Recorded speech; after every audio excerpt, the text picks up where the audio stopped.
अस्सलामुअलैकुम, my name is Mujibullah and welcome to our YouTube channel easy shorthand. तो आज का लेक्चर जो है वो है पिटमैन शॉर्ट हैंड। आज हम ये पहला बुक जो है हमारा वो स्टार्ट करने जा रहे हैं, जिसमें रूल्स और रेगुलेशन पढ़ेंगे, अल्फाज बनाना सीखेंगे। इसमें टोटल 18 चैप्टर्स हैं, जिसमें पहला चैप्टर है पिटमैन शॉर्ट हैंड अल्फ़ाबेट। ठीक है, कोई भी ज़बान आप सीखोगे तो पहले उसमें अल्फ़ाबेट ही सीखते हैं हम। इसमें भी अल्फ़ाबेट ही सीखेंगे। इस चैप्टर का पहला टॉपिक है फर्स्ट 6 कॉन्सोनेंट, पहले 6 कॉन्सोनेंट। अभी एक बात जान लेते हैं हम पहले कि वावल और कॉन्सोनेंट, आपने ये दोनों अल्फाज सुने होंगे और काफ़ी पढ़े भी होंगे। बचपन में हमने सुने थे कि इंग्लिश में 5 वावल होते हैं और कॉन्सोनेंट भी होते हैं। ठीक है, आज हम वावल और कॉन्सोनेंट को थोड़ा डिटेल में पढ़ेंगे और पहले इनके बारे में जान लेते हैं, फिर आते हैं हमारे टॉपिक की ओर। अच्छा, वावल क्या चीज़ है? वावल ऐसी चीज़ है जिसका साउंड ऐसे लेटर्स जिनका साउंड जो है वो अ से शुरू होता है, अलिफ से शुरू होता है। जैसे कि इंग्लिश के वावल ले लें, ए अलिफ हमज़ा ज़ेर ए, ई तो ये ज़ेर ई, आए अलिफ ये आ गया आए। हिंदी में भी अल्फाज होते हैं, अ हो गया, आ हो गया, ए हो गई। हर ज़बान में every language has vowel and consonant. हर ज़बान में वावल भी होते हैं, कॉन्सोनेंट भी होते हैं। कोई ऐसी ज़बान नहीं है जिसमें वावल और कॉन्सोनेंट का कॉन्सेप्ट ना हो। वावल का साउंड जो होगा वो अ से शुरू होगा, चाहे वो उर्दू हो, सिंधी हो, इंग्लिश हो, हिंदी हो, फारसी हो, पंजाबी हो, अरबी हो, हिब्रू हो, कोई भी ज़बान ले लें, आपको वावल और कॉन्सोनेंट लाजमी मिलेंगे। वावल का साउंड क्या होगा? अ से शुरू होगा, ए, ई, आई, ओ। किसी का ब तो नहीं है, किसी का ते तो नहीं है, किसी का टे, ठे, कुछ भी नहीं है। अ से शुरू होता है, अ, आ, ई, ए, ऊ, ये सारे आगे वावल्स। यहाँ तक बात क्लियर हो गई। वावल का जो साउंड होगा वो अलिफ से शुरू होगा, इसके अलावा कुछ नहीं होगा। कुछ साउंड ऊपर जाते हैं आ, कुछ साउंड नीचे आते हैं ई, ऐसे करके हम वावल बनाते हैं। ठीक हो गई बात। किन ज़बानों में 5 वावल होते हैं, किन में 15 भी होते हैं, किन में 10 भी होते हैं, ये उस ज़बान के ऊपर है कितने वावल वो रखते हैं। अब आते हैं कॉन्सोनेंट की ओर। कॉन्सोनेंट में जो साउंड्स होते हैं वो डिफरेंट होते हैं, अ से शुरू नहीं होते। जैसे बी हो गया, टी और जे हो गया, जेड हो गया, एस हो गया, वी हो गया, डब्ल्यू हो गया। सिंधी में भी होते हैं ब, उर्दू में भी होते हैं टे, जीम हो गया। ये सारे कॉन्सोनेंट। अब इनका साउंड आप देखेंगे ना, किसी का भी अ से शुरू होता ही नहीं है। जेड जे का साउंड, जे जीम का साउंड, टी टे का साउंड, बी ब का साउंड, डब्ल्यू और वी वाव का साउंड है, एस सीन का साउंड है। किसी का अ से शुरू होता ही नहीं। तो ये अलग कैटेगरी हो गई। कौन सी कैटेगरी? कॉन्सोनेंट। बगैर वावल और कॉन्सोनेंट के हम कोई भी ज़बान नहीं बना सकते, ये चीज़ मुमकिन ही नहीं है। यहाँ तक बात क्लियर हो गई। शॉर्ट हैंड में टोटल 12 वावल है, ये हम डिटेल में पढ़ेंगे आगे चल के। आज का जो हमारा लेक्चर है वो है कॉन्सोनेंट के ऊपर, जिसमें पहला टॉपिक है फर्स्ट 6 कॉन्सोनेंट, पहले 6 कॉन्सोनेंट। शॉर्ट हैंड के पहले 6 कॉन्सोनेंट कौन से हैं और उनका लिखने का तरीका क्या है वो मैं आज आपको बताऊंगा। ठीक है, नोटपैड में ऊपर हम पहले टॉपिक देंगे, पहले लेक्चर नोट करेंगे, फिर एक्सरसाइज में आपको तरीक़ेकार उसका समझाऊंगा, आपको वैसे ही करनी है। ठीक हो गई बात। पहले आप लिखेंगे फर्स्ट 6 कॉन्सोनेंट। ठीक हो गई बात। यहाँ तक बात क्लियर है। पहले 6 कॉन्सोनेंट कौन से हैं शॉर्ट हैंड के? अच्छा, आ जाए पहला कॉन्सोनेंट। पहला कॉन्सोनेंट है पी। अब सर आइज़ैक पिटमैन ने पहले पी क्यों रखा? वो बी भी रख सकते थे, टी भी रख सकते थे, जेड भी रख सकते थे, जे भी रख सकते थे। अब पी उन्होंने क्यों रखा? आ जाए। जिन्होंने इनको पब्लिश किया था, शॉर्ट हैंड को जिसने पब्लिश किया था, उनका नाम था पिटमैन। वहां से आई है पहले पहले पी, उसी वजह से पहला कॉन्सोनेंट बन गया पी। ठीक हो गई बात, यहां तक बात क्लियर हो गई। पहले पी क्यों आई, अब आप जवाब दे सकते हैं भाई जिन्होंने शॉर्ट हैंड को बनाया था उनका नाम पिटमैन था, पी से शुरू होता था, उसी वजह से पहले कॉन्सोनेंट में पी आई। आ जाए पी का लिखने का तरीका क्या है, पी का लिखने का तरीका कुछ इस तरह है। ठीक होगी बात, मैंने साउंड में आपको बताया था ये लाइट साउंड है और ये स्ट्रोक भी लाइट लिखी जाएगी, हल्की लिखी जाएगी, ये कुछ इस तरह। और ये जो स्ट्रोक है वो डाउनवर्ड लिखी जाएगी, ऐसे लिखी जाएगी, ऐसे नहीं लिखी जाएगी, ये ऊपर से नहीं लिखी जाए, ऊपर नहीं लिखी जाएगी, ये अपवर्ड हो जाएगी। समझ रहे हो बात।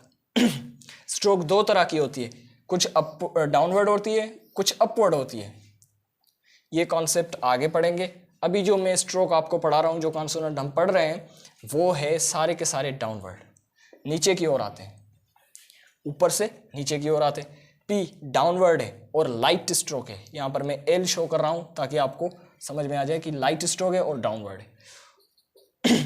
दूसरा कॉन्सोनेंट बी, पी के बाद बी, पी इसको हैवी करेंगे तो बन जाएगा बी, ये भी डाउनवर्ड है।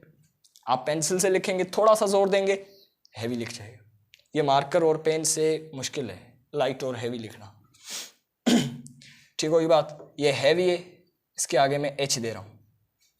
ठीक होगी बात, लिखना भी हैवी है और आगे एच आपकी समझ के लिए लगाया है, एल लाइट के लिए लगाया है। ये आपको अलग अलग चीज करके समझाइए मैंने। ठीक होगी बात। तीसरे नंबर पे है हमारा कॉन्सोनेंट टी। टी का लिखने का तरीका कुछ इस तरह है, ये डाउनवर्ड है, देख रहे हो, ऐसे लिखेंगे हम, ऐसे नहीं लिखेंगे टी। ठीक हो गई बात। टी लाइट स्ट्रोक है, सही है। टी के बरक्स चौथा कॉन्सोनेंट है हमारा डी, ये सेम एज ऐसे ही लिखेंगे लेकिन हैवी करेंगे। ठीक होगी बात, और ये भी डाउनवर्ड है, अपवर्ड नहीं है, ये सारे के सारे डाउनवर्ड है। आ जाए पांचवा है चे, सी एच। अब भाई ये चे क्या चीज है, आप कहोगे ये तो दो कॉन्सोनेंट आ गए, नहीं।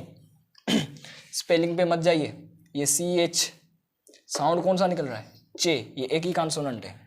अभी जो सी है वो कुछ स्पेलिंग में एस का साउंड निकालती है और कुछ स्पेल में चे का साउंड निकालती है। जैसे अल्फाज हो गया चेंज,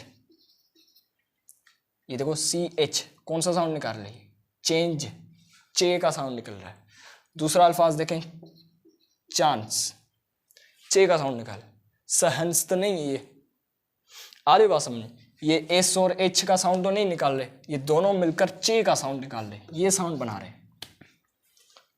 उम्मीद है आपको बात समझ में आ गई होगी। चे का साउंड है, ये दो अलग अलग कॉन्सोनेंट मिलके एक कॉन्सोनेंट बनाते हैं। ठीक हो गई बात। कुछ जगह पे सी जो है वो एस, सीन का काम करती है, एस का साउंड निकालती है, तो वहां पर हम एस यूज करेंगे। एस लिखने का तरीका कुछ इस तरह है, वो आगे हम सीखेंगे, फिलहाल इस पे फोकस मत कीजिए।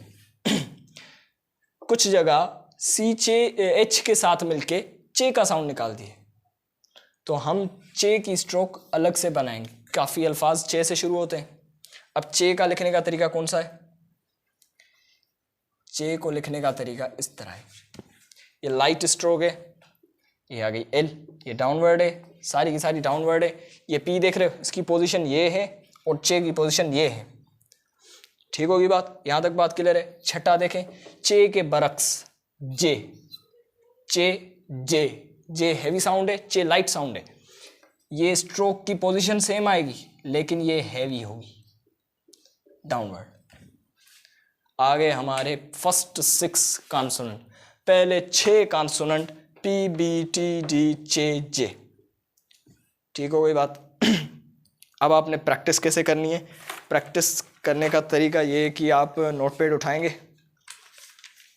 नोटपैड लीजिएगा, उस पर क्या करेंगे हम, ऊपर लिखेंगे पी, ठीक है, ऊपर पी लिखेंगे, पी लिख के आगे स्ट्रोक बना देंगे, बन गई हमारी स्ट्रोक। अब नीचे मश्क करे जाना है, जैसे बच्चे करते हैं ना कि टीचर ने बोला है भाई ए ए ए लिखे जा रहे लिखे जा रहे, ऐसे लिखने से आपको चीज़ याद हो जाएगी। ठीक है, सेम एज वही बच्चों वाला कॉन्सेप्ट हमें यहाँ भी लगाना है। पेज ओपन करना है, ऊपर पी, उसके आगे पी की स्ट्रोक, नीचे जो भी लाइंस बने हुए P P P P P P आपने लिखने जाना है। कम से कम 5 से 8 पेज तो आपने भरने ही भरने हैं एक कॉन्सोनेंट के। ऐसे 5 से 8 पेज दूसरे कॉन्सोनेंट के, फिर तीसरे के, फिर चौथे, फिर पांचवे, फिर छठे के। ठीक होगी बात। आपको सारे कॉन्सोनेंट की बेहतरीन प्रैक्टिस होनी चाहिए। अगर मैं कहूँ चे, जल्दी जल्दी में आप चे लिख लें। ऐसे ना आप सोच रहे हैं कि चे कैसा था, ये था, वो था, पोजीशन चेक कर रहे हो, लाइट थी या हैवी थी, बस आपको याद होनी चाहिए। हमें याद इस तरह नहीं कि बस बुक खोला, इसकी ये है, इसकी पोजीशन ये है, रट्टा वगैरह नहीं लगाना है, आपको मश्क की तरह करना है। फिलहाल हम जो प्रैक्टिस करेंगे वो मश्क की तरह होगी। आगे मैं आपको कुछ और प्रैक्टिस बताऊंगा जो कि मश्क की तरह नहीं होंगी। फिलहाल हमें मश्क करनी पड़ेगी, ये हमारी मजबूरी समझ लें। इस तरह हमें जो ये लेटर्स है वो याद हो जाएंगे इंशाल्लाह। ठीक होगी बात। फर्स्ट 6 कॉन्सोनेंट, पहले 6 consonant P B T D chay J, position याद रखनी है। हेवी और लाइट में फ़र्क भी रखना है। ऐसा ना हो स्पीड के चक्कर में हम हेवी और लाइट का फ़र्क ही ना दिखाएं, इस तरह हम अल्फाज पढ़ ही नहीं पाएंगे। ठीक होगी बात। फर्स्ट 6 कॉन्सोनेंट हमारे क्लियर हो गया। आज हमने पहला टॉपिक कर लिया है। प्रैक्टिस लाजमी कीजिएगा, अच्छी तरह से प्रैक्टिस रखिएगा। इंशाल्लाह मिलता हूँ मैं आपको अगली वीडियो में। ठीक है, वीडियो पसंद आने की सूरत में लाइक और शेयर लाजमी कीजिएगा। चैनल को सब्सक्राइब नहीं किया है तो प्लीज़ सब्सक्राइब कर दीजिएगा। अल्लाह हाफिज़।